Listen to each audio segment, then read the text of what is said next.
భూదేవి అలా కింద నిలబడి ప్రార్థన చేసింది. ఆయన అంత ఎత్తున్నాడు. ఆయన ఎంతో ప్రీతి చెందాడు ఆవిడ చేసిన స్తోత్రానికి. ఆయన ఏం చేశాడంటే కాలు కొంచెం ఎత్తు మీద పెట్టాలని ఎడంకాలు పైకెత్తాడు. ఆయన కాలు భరించగలిగిన వాడెవరు? వెంటనే ఆదిశేషుడు వచ్చి పడగెత్తి నిలబడ్డాడు. నిలబెడితే ఆదిశేషుడి యొక్క పడగల మీద తన పాదం పెట్టాడు. పెట్టి ఆ భూదేవిని రెండు చేతులతో వంగి ఎత్తుకుని ఆ తొడ మీద కూర్చోబెట్టుకున్నాడు. కూర్చోబెట్టుకుంటే ఇలా కాలు ఎత్తి పెట్టి ఇలా కూర్చోబెట్టుకున్నాడు అనుకోండి, కాళ్ళు రెండు ఇటువైపుకున్నాయి. ఉంటే ఎంతో ప్రేమతో అప్పుడు ఎడం చేత్తో ఇలా దగ్గరికి తీసుకున్నాడు. దగ్గరకు తీసుకుంటే ముట్టి ఇలా ఉంటుంది కదా, ఆ ముట్టి ఆవిడ చెవి దగ్గర పెట్టి ఆవిడకి ఇంకా మిగిలిన విషయాలు ఎన్నో చెవిలో చెప్పాడు ప్రేమతో. భూదేవి పరవశించిపోయింది.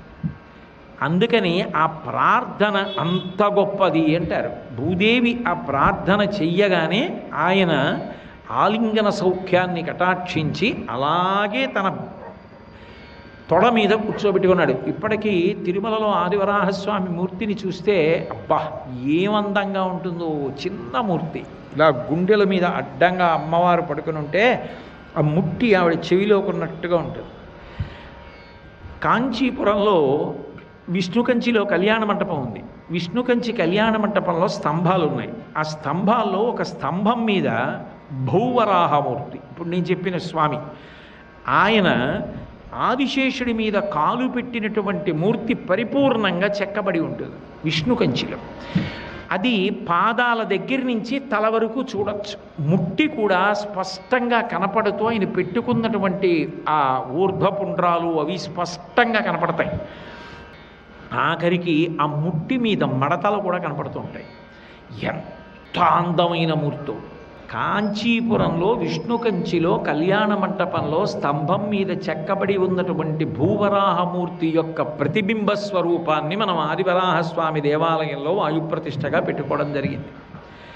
కాబట్టి అంత గొప్ప విశేషం జరిగినటువంటి ప్రదేశం వెంకటాచలం. అందుకే ప్రథమం దర్శనం చాస్యాత్, మొదటి దర్శనం ఆదివరాహమూర్తిని చేయకుండా వెంకటేశ్వర దర్శనం చెయ్యరు. వెంకటేశ్వరావతారం మనుష్యులకు ఎన్నిటినో తన నడవడి ద్వారా నేర్పింది.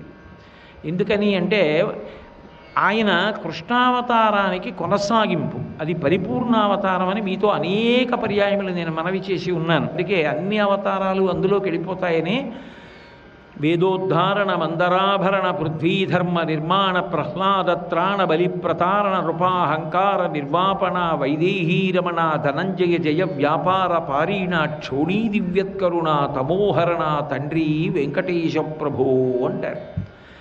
అన్ని అవతారములు అందులోకే వెళ్ళిపోతాయి.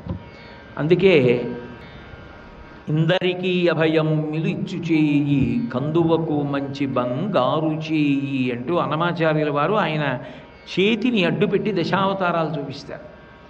కాబట్టి శ్రీ వెంకటేశ్వరావతారం కృష్ణావతారానికి కొనసాగింపు పరిపూర్ణావతారంగా ఆ తత్వంలో. అందుకే ఆ అవతారంలో ఒక మాట నిలబెట్టుకోవడం అన్నది ఎంత కష్టమో ఆయన నిరూపించి చూపించాడు. మాట ఇవ్వడం అనేటటువంటిది ఇతర ప్రాణులకు అన్వయం అవదు. మాట ఇవ్వడం అనేటటువంటిది ఒక్క మనుష్య ప్రాణికే అన్వయం. ఏదైనా పని చేస్తాను అంటే చెప్పినంత తేలిక కాదు, చెయ్యడానికి ధృతి ఉండాలి, పట్టుదల ఉండాలి, ఎంతో కష్టపడాలి. ఎన్ని ప్రతిబంధకాలు వచ్చినా అధిగమించగలిగినటువంటి ఆత్మస్థైర్యం ఉండాలి. ఉంటే తప్ప సాధించడం చేత కాదు. అందుకే వెంకటేశ్వరావతారం రావడానికి ప్రధాన కారణాల్లో ఒక కారణం యశోదాదేవికి కృష్ణ పరమాత్మగా తానిచ్చినటువంటి మాట. ద్వాపరయుగంలో ఆయన కృష్ణ పరమాత్మగా ఉన్నప్పుడు యశోద ఆయనని ఒక మాట అడిగింది. మనస్సీదతి మే కృష్ణ తవ కళ్యాణ వీక్షణి దర్శయస్వ రమానాథ జగదానందకారక అని అడిగింది భవిష్యోత్తర పురాణం. జగదానందకారక, జగత్తునంతటినీ ఆనందపరచగలిగినటువంటి ఓ కృష్ణ, నేను నిన్ను ఇంత కష్టపడి పెంచి పెద్ద చేశాను. కన్నది దేవకీదేవి, పెంచినది యశోదాదేవి. అసలు భాగవతం చెప్తున్నప్పుడు పరీక్షిత్ మాట్లాడటం అంత ఆనందంగా వింటుంటాడు. అందులో చెప్తున్నవాడు శుభబ్రహ్మ. కానీ మధ్యలో ఒక చోట అసలు ఆనందం ఆపుకోలేకపోయాడు. ఆపుకోలేక ఓసారి ఆగండి నేను విషయం అడగాలన్నాడు. ఏమిటన్నాడు శుకబ్రహ్మ. అసలు జగదీశ్వరునకు చన్నిచ్చు తల్లిగా ఏమి నోమునో చెయ్యి యశోద, పుత్రుడంటూ అతని పోషించు తండ్రిగా నందుడేమి చేశాను అందితాత్మ అన్నాడు. అసలు అదేంటండి, లోకాలన్నీ పోషించే పరమాత్మ పరిపూర్ణ అవతారం మా అబ్బాయి అని చెప్పేసి చన్నిచ్చి పోషించడమా? అందరికీ అన్నం పెట్టే స్వామికి ఆవిడ పాలిచ్చి పెంచి పెద్ద చేసింది, ఆ ఒళ్ళో పడుకోబెట్టుకుని ఆయన నిద్రపుచ్చడమా, ఉయ్యాల్లో పెట్టడమా? జోజో కమలదళిక్షణ జోజో మృగరాజ మధ్య జోజో కృష్ణ జోజో పల్లవకరపద జోజో పూర్ణేందు వదన జోజో యనచన్ ఆయనని ఊపడమా? ఏమిటి ఆవిడ చేసిన అదృష్టం?